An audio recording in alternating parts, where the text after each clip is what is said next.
Well, the youngest marcher in what has become known as Bloody Sunday in Selma, Alabama, brought her civil rights message to town. Sheyann Webb came to the Chattanooga Girls Leadership Academy to share her story. News 12 Chief Photographer David Moore has another example of what's right with our schools.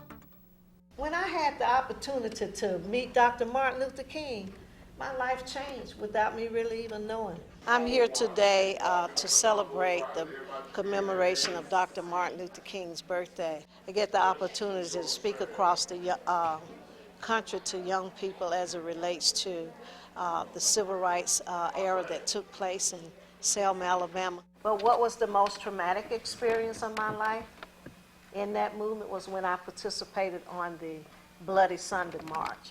And that was the first attempt to march from Selma, Alabama to Montgomery for African Americans to gain their right to vote. It'll be detrimental to your safety to continue this march. Racism unleashed this brutality upon us. I could see hundreds of policemen with tear gas masks, with billy clubs, state troopers on horses, and the dogs. And naturally, as a child, I would become even more frightened.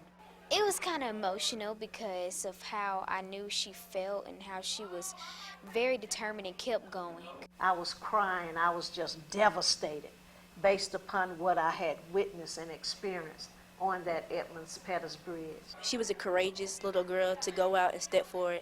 Basically, she took a leap on faith, and she realized that it's not going to come from just sitting here. It's going to come from people going out and telling people about what she thought.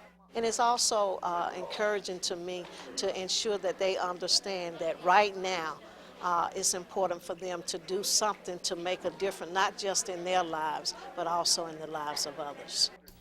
And if you have an idea for a story, go to our website. It's WDEF.com. Look for the icon that says What's Right with Our Schools, and you're going to find a link to post your story idea.